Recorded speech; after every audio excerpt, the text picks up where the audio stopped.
Hello and welcome to IMS academy. चलो बच्चों, आज हम बात करने वाले हैं the last part of the chapter metals and non metals की, जिसमें कुछ ऐसे कॉन्सेप्ट है जो बोर्ड एग्जाम में बहुत ज्यादा आते हैं। तो होप्सो कि सभी ने जो पुराने कॉन्सेप्ट हैं हम पढ़ के आए हैं, जितने भी मेरे प्यारे और कुछ शैतान बच्चे हैं सभी ने वो कॉन्सेप्ट रिवाइज कर लिए होंगे। चलिए, सबसे पहले हम बात करते हैं अब इसमें गैंग की। गैंग क्या होता है? ये वो वाला गैंग नहीं है बच्चों जो आप स्कूल में बना के घूमते हो, लड़ाई करनी है आज उसको मारना है पीटना है, ये वो वाला गैंग नहीं है। ये है जब हम एक्सट्रैक्शन प्रोसेस करते हैं मेटल्स के अंदर।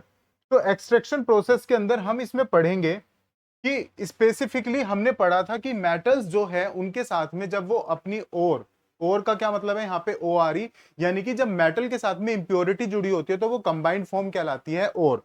लेकिन गैंग का यहाँ पे मतलब है कि वो वाली इंप्योरिटी जिसमें आपको कुछ डस्ट पार्टिकल, सैंड, सॉइल ये सब कुछ देखने को मिल जाते हैं, तो उसे गैंग कहा जाता है। और ये बहुत छोटी सी टर्म है और एग्जाम में पूछी गई है। अगर आप लास्ट ईयर का मे बी बोर्ड एग्जाम का पेपर उठाओगे तो उसमें आपको ये टर्मिनोलॉजी देखने को मिलेगी जिसको पूछा गया था कि गैंग क्या होता है, और साथ में मेटलर्जी प्रोसेस को भी पूछा गया है।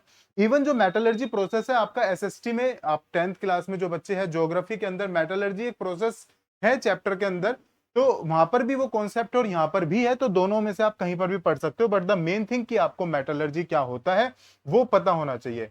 तो यहाँ पे सबसे पहले हम बात करते हैं गैंग की। तो ores are usually contaminated with the large amount of the impurities, यानी कि जब बहुत ज्यादा इंप्योरिटीज सॉइल की, सैंड की, किसी एक पर्टिकुलर ओर के अंदर आपको देखने को मिलती है, तो उस ओर में जो इस तरह की इंप्योरिटी होती है उनको क्या कहा जाता है? गैंग कहा जाता है। अब बात आ जाती है रोस्टिंग की। रोस्टिंग क्या होता है?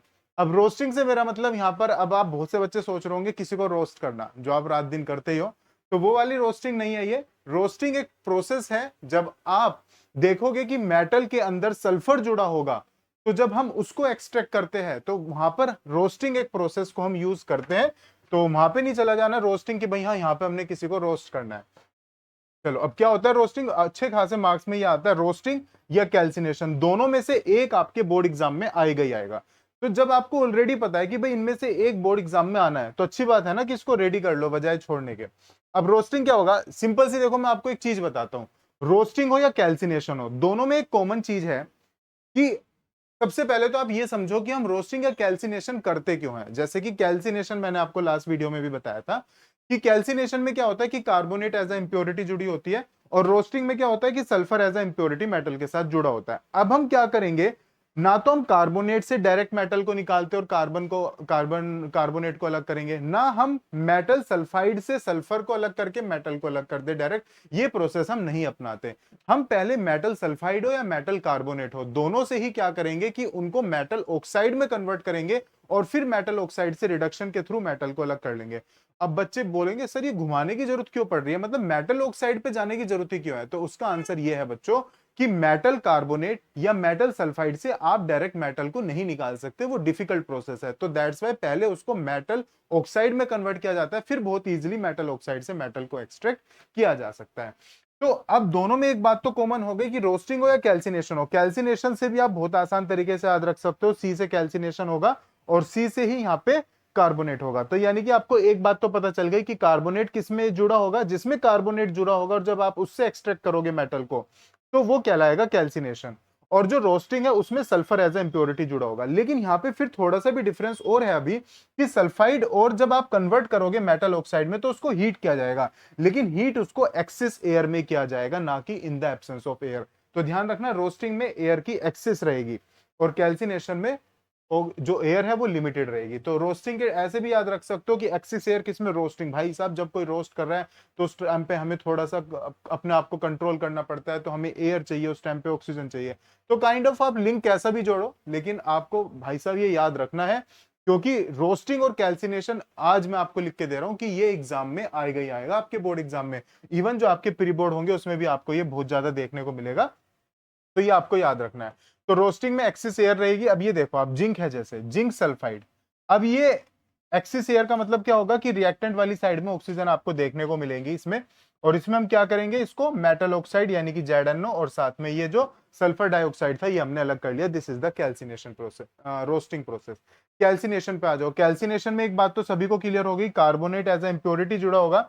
अब उसमें क्या करोगे, strongly heated in the limited air, इसमें एयर लिमिटेड रहेगी, यानी कि रिएक्टेंट वाली साइड में आपको यहाँ पे एयर देखने को नहीं मिलेगी। ये है ZnCO3। अब इसको डायरेक्ट हीट किया तो ये मेटल ऑक्साइड प्लस में CO2। तो क्या अब आपका यहाँ पे मेटल आपने एक्सट्रैक्ट कर लिया? नहीं, ये तो केवल रोस्टिंग एंड कैल्सिनेशन प्रोसेस थी, अभी भी इसमें क्या है, काम बाकी है दोनों में ही। अब दोनों में एक चीज कॉमन है, अब यहाँ पे भी मेटल ऑक्साइड मिल गया, अब यहाँ पे भी मेटल ऑक्साइड मिल गया। डिफरेंस यहाँ पे था कार्बोनेट का एंड सल्फर का। अब जब दोनों में यहाँ पे कॉमन चीज आपको मिल गई, अब करना है इसका रिडक्शन। और रिडक्शन क्या होगा, यानी कि अगर ऑक्सीजन को आपने अलग कर दिया तो कार्बन का यूज करके ये ऑक्सीजन जुड़ जाएगी कार्बन के साथ। तो कार्बन में तो ऑक्सीजन जुड़ी है, तो ये क्या हो गई, ऑक्सीडेशन। याद हो अगर आपको, पहले ही चैप्टर था आपका केमिकल रिएक्शन एंड इक्वेशन, उसमें आपने रिडॉक्स रिएक्शन पढ़ी थी जिसमें हम रिडक्शन एंड ऑक्सीडेशन पढ़ते थे। कुछ बच्चों को याद आ भी रहा होगा, कुछ को नहीं है, बट कोई बात नहीं, याद आप कर सकते हो। एंड ZnO जो है उससे अलग हो गया है ऑक्सीजन, तो इसका कहा जाएगा रिडक्शन। तो इसलिए कहते हैं कि मेटल का रिडक्शन करके आप क्या कर सकते हो, मेटल को फिर अलग कर सकते हो। तो फाइनली मेटल आपको यहां पे मिला। ये तो बस आपकी रोस्टिंग एंड कैल्सिनेशन प्रोसेस थी। ध्यान से देख लो एक बार सभी बच्चे, इसको नोट बना सकते हो अगर कुछ बच्चों को नोट्स बनाना टाइम वेस्ट ना लगता हो। देखो अब बताओ ये क्या है, ये है रोस्टिंग जो मैंने अभी आप लोगों को किया। चलो नेक्स्ट पे आ जाते हैं। नेक्स्ट पे करेंगे रिफाइनिंग ऑफ मेटल्स। रिफाइनिंग का मतलब है कि जो थोड़ी बहुत फाइन इंप्योरिटीज रह जाती है, कोई डस्ट पार्टिकल्स वगैरह रह गए, तो मेटल आपको मिल गया। अब उस मेटल के साथ में कुछ कई बार क्या होता है, कुछ बहुत फाइन इंप्योरिटीज, कोई डस्ट, कोई सोइल पार्टिकल्स रह जाते हैं। अब हमने करना है उनको अलग। तो उनको अलग करने के लिए हम जो प्रोसेस अपनाएंगे वो कहलाती है रिफाइनिंग। अब रिफाइनिंग अपने आप में एक इंपॉर्टेंट कॉन्सेप्ट है, आसान भी है बहुत ज्यादा, तो इसको आप समझ सकते हो। डायग्राम जो उसने समझ लिया उसको कॉन्सेप्ट को समझना आसान हो जाएगा। सबसे पहले समझते हैं क्या, most widely use method for the refining impure metal is electrolytic refining, यानी कि इलेक्ट्रोलाइसिस का यूज करके रिफाइनिंग किया जाता है, यानी कि इलेक्ट्रिसिटी पास आप कराओगे। अब यहाँ पे चलो सबसे पहले आपको मैं नॉर्मल बता देता हूँ, फिर ये हम जो साइड में लिखा है ये देख लेंगे। यहाँ पे आप क्या लोगे, डायग्राम समझो। ये कंटेनर लिया, कंटेनर में आपने अब यहाँ पे बैटरी से कनेक्ट कर दिए, दो रोड है, कैथोड और एनोड। कैथोड पे आपको पता है हमेशा पॉजिटिव वाला जाता है, एनोड पे हमेशा नेगेटिव वाला। लेकिन यहाँ पे कोई नेगेटिव नहीं होगा। यहाँ पे सपोज करो जैसे आपको कॉपर मिला, तो एक्सट्रैक्शन प्रोसेस के दौरान जब आपको कॉपर मिला, अब वो इंप्योर है, उसमें कुछ फाइन पार्टिकल्स अभी मौजूद है, वो इंप्योर है, वो हमें अलग करना है। उसको आप एनोड पे लोगे।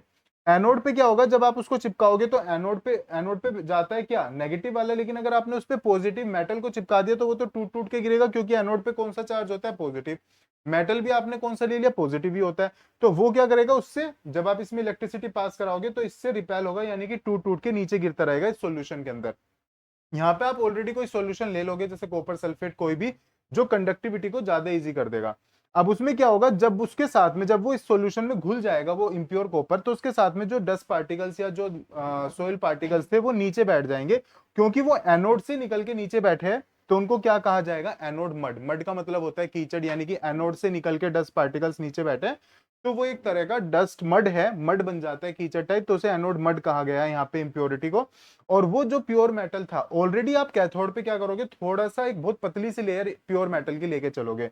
एनोड पे स्टार्टिंग में बहुत मोटी लेयर रहेगी, लेकिन कैथोड पे पतली लेयर रहेगी प्योर मेटल की। अब वो जो यहाँ पे इम्प्योर मेटल टूट टूट के सॉल्यूशन में नीचे गिरता रहा, अब वो प्योरीफाई हो के वापस से कैथोड पे चढ़ता रहेगा यहाँ पे। तो अब धीरे धीरे क्या होगा, एनोड पे पहले जो मोटी लेयर थी वो तो धीरे धीरे पतली लेयर बनती चली जाएगी, और कैथोड पे जो पतली लेयर थी अब वापस इस पे प्योर मेटल चढ़ता जा रहा है और ये लेयर बन जाएगी मोटी।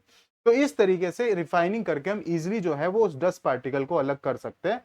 और ये कुछ इन्होंने इसको लेबल किया है, ये एनोड मड है, ये टैंक है, और ये एसिडिफाइड कॉपर सल्फेट सॉल्यूशन हो गया।